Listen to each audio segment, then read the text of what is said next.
I'm back, baby. Hey guys, Ephram Oliver here, and welcome back to the channel. So about 2 weeks ago, I uploaded a pretty huge project I've been working on for a very long time now, and part 2 of that will be coming later this month, with all hope, but in the meantime, I wanted to tide you guys over with a smaller, more laid-back video. And I'm of course talking about the second episode of my ongoing Film Diary series, where I talk about everything I watched that month, at least while quarantine lasts. So without further ado, let's get into Film Diary, June 2020 edition. I started out the month revisiting Clueless, which is currently streaming on Netflix. Clueless does a pretty good job of adding dimension to the dumb, rich, popular blonde trope you see in a lot of high school movies. It criticizes and finds humor in her shallow qualities, but kind of deconstructs that behavior as a facade and highlights the areas in which she's actually pretty clever. I think the weakest aspect of the film overall is probably the romance subplot with Paul Rudd. While they work together and all, that whole part felt mostly tacked on and obligatory and didn't seem like it added much to the main character's arc, which I really love for the most part. If I had to sum this up in 4 words, it'd be white privilege the movie. It's very fun, and I highly recommend watching it if you haven't for some reason already. The following day, in the midst of everything that's happening right now, I decided to watch Do the Right Thing for the first time.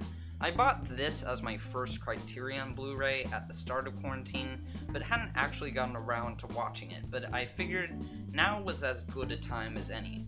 This movie's reputation precedes it by now, but I think it's a masterpiece. For the first hour or so, it feels sort of slice of lifey, and you might not be sure where it's going plot-wise, but Spike Lee does such a great job of establishing the setting and the locations within it, as well as the characters that will come into play in the explosive third act. It's incredibly poignant and powerful without ever feeling overly preachy.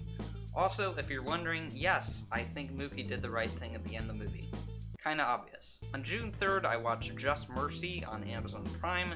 This is a 2019 movie that was released for wide audiences in January of this year, and I had been wanting to see it before I got out that Best of the Year video, but I was kinda burned out and felt like it wasn't a priority, and I'm really upset that I ever thought that, because this is probably one of my favorite films of last year, and certainly would have been near the top 10. Destin Daniel Cretton's direction isn't overly flashy here, but I think that's a good thing in this case. Anything else might detract from what's going on here. It's a very real human story treated with a lot of sensitivity by the entire cast and crew. It's one of the few movies to be about someone who's still alive to tell their own story, and as a result, it doesn't make up things like most biopics for the sake of making it more cinematic. Because the people involved knew the story here was important enough that they could just leave it alone. It deserves all the Oscars Green Book got. To lighten things up a little, I watched Walk Hard on Netflix. This is probably one of the most hilarious parody movies I've ever seen. John C. Reilly is so underrated. On June 5th, I watched a new movie, Shirley, which is streaming on Hulu. It's not a flawless film. I did have some problems with the ending, but the performances, the really interesting handheld photography, and the really unique tone Josephine Decker put in it held it together quite well. Skipping ahead 2 days, I watched Malcolm X on Netflix. It turns out Malcolm X was actually a really great guy, and racist American public school history teachers need to shut the heck up. Seriously, this is like Spike Lee's The Irishman before The Irishman existed. It takes you on a journey through this man's entire life. Some of it can be hard to watch, particularly the first hour when Malcolm hasn't found his purpose in life and is robbing people's houses and taking out his frustrations on women. And of course, the brutal final scene where, spoilers for a guy's real life story, I guess, he's killed by his old friends at the Nation of Islam. But overall, I just think it's incredible. I'm so glad it was nominated for and won Best Picture in 1993, just like Do the Right Thing did in 1990. Right? Pivoting once again, I rewatched some childhood favorites of mine. Back to the Future Parts 1, 2, and 3, directed by Robert Zemeckis. I don't want to talk about them too much here because no promises, but they might be the subject of my next video essay after Rise of Skywalker comes out. Don't quote me on it. On June 11th, I watched Bonnie and Clyde, which is on HBO Max, along with a plethora of other classics. This movie was ahead of its time in many ways, getting away with a lot under those really oppressive Hays Code restrictions at the time, and having really unconventional editing choices. But watching it today, it doesn't have quite the same impact as it must have back then, but I still thought it was a solid, fun criminals on the run story. Then I watched another new movie, yes, those still exist, King of Staten Island, directed by Judd Apatow. From the trailers, I really thought this would be my thing, but I kinda didn't like it. Number one, it's so long. This thing could have easily been 90 or 100 minutes, but in reality, it's almost 2.5 hours long for some ridiculous reason. I wouldn't be surprised if there were 0 deleted things in this thing. Number two, the comedy kind of suffers. It wasn't really the lines themselves, but just the way humor is presented in this movie. Every scene feels heavily improvised, but there's no real setup and punchline structure to the scenes.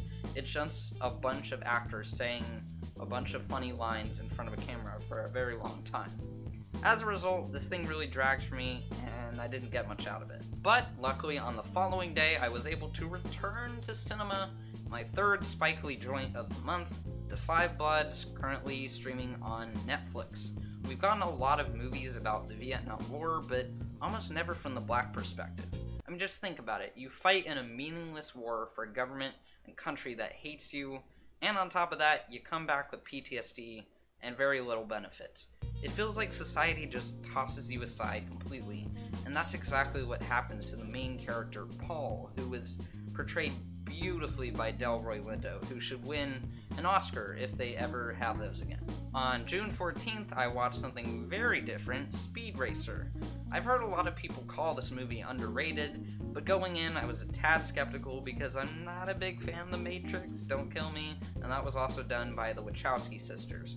But all of that melted away when I started watching this thing because it's so campy and fun and beautiful looking. It looks and feels like an anime, which more live-action anime adaptations should strive for. If the Alita army were replaced by Speed Racer fans, I would be way more on their side. June 15th, Spirited Away. I used to be iffy on this movie, but past Ephram was very dumb and he had dumb opinions. Future Ephram occasionally has good opinions and thinks this movie is amazing. On June 17th, I rewatched The Spectacular Now for no reason at all. And for some reason, I used to find this movie really depressing. I guess I just forgot about the ending. It's a really great example of how to do a low-achieving, wayward protagonist well. Basically, I'm saying it's a better version of King of Staten Island. Then I finally watched the Before trilogy for the first time, and holy cow, these are some of my favorite films ever. Richard Linklater is 100% my thing, and I really appreciate how he lets us sit back and soak in the beauty of these European locales and watch these characters, traverse them, and just see how they interact with each other. Jesse and Celine are the one true pair.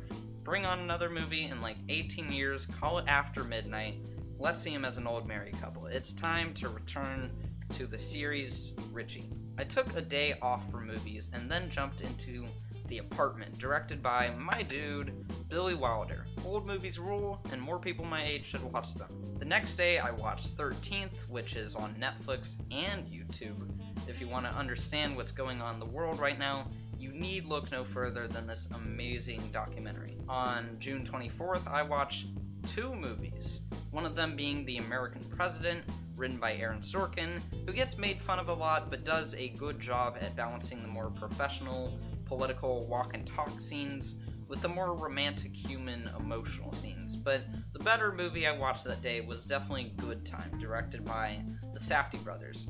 I think I still prefer Uncut Gems, but I gotta say the look and feel of this movie is unlike anything I've ever seen. It's really special, and people saying that Robert Pattinson can't act have clearly never seen this movie. The next day, I watched a little movie called Phantom Thread, and I really loved it, and it sort of kicked off a little mini, extremely out of order Paul Thomas Anderson binge. So soon after, I watched Boogie Nights, which I did not expect to be as into as I was. It has perfect direction, perfect casting, the perfect soundtrack, It's just an all-around masterpiece that is also extremely entertaining and a very good time. Next, I watched There Will Be Blood, which I don't want to recommend to anyone because I might get a stupid Guardian article written about me, but somewhat surprisingly, I adored this thing. Before seeing it, it kind of gave me No Country for Old Men vibes, something that Roger Ebert even pointed out in his review of it, and I was worried that, like that movie, I wouldn't get the hype. But nope, that wasn't the case at all. It turns out Paul Thomas Anderson is kind of good at making movies, and I Drink Your Milkshake is probably one of my favorite line deliveries of all time. On the 28th, I watched Magnolia, and I was a little more mixed on it, despite enjoying it overall. I wrote a pretty in-depth review on my Letterboxd if you want to check that out, link in the description, but in short, I think it's an incredibly ambitious experiment that doesn't always pan out as a film. I legitimately think this has one of the best opening sequences to any film ever, but after that, it kept losing my interest, picking it up, and then losing it again. Tom Cruise, the character, as well as the performance, is the best part by far. And Julianne Moore, the character, not the performance, was the weakest aspect. Overall, it felt like if Charlie Kaufman tried to write a normal movie and then gave up towards the end. Still, check it out if you like frogs. Having finished half of PTA's entire filmography, I decided to take a break and jump into something a little lighter. And that movie for me was Election. Who knew Alexander Payne could make such a great high school movie? Obviously, there's a lot more going on here than your average high school movie, even as someone who's a fan of the genre just regularly. It's a lot more conceptual and mature, it has an interesting political allegory, and it has one of the best metatextual castings, where Matthew Broderick, the student from Ferris Bueller's Day Off, becomes the teacher in Election. And I feel like this movie doesn't get enough credit for having a lesbian girl as one of the main characters. That type of representation was still pretty rare in the 90s, and it's nice to see it treated as no big deal here.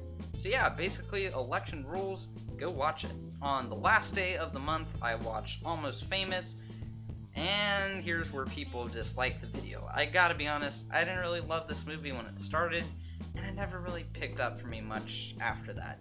It's fine, it's well made, but the performances and the dialogue just didn't work at all for me.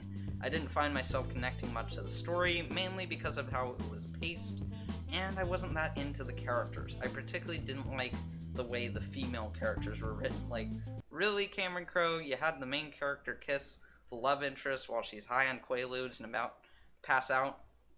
Yikes, man, that's a little messed up. I guess I shouldn't have been that surprised after being disappointed by Jerry Maguire recently, but it was still a pretty underwhelming way to end the month. Oh well, I can't love every movie I see. Alright, and that's gonna do it for all the movies I watched in June. Make sure to leave a comment down below on what your top 10 favorite first watches were of this month. Leave a like if you enjoyed the video, subscribe if you want to check out the rest of my content for some reason. Definitely turn the bell on to look out for the Rise of Skywalker video, coming hopefully later this month, as I said, and as always, I will see you in the next video. This is Ephram Oliver, signing off.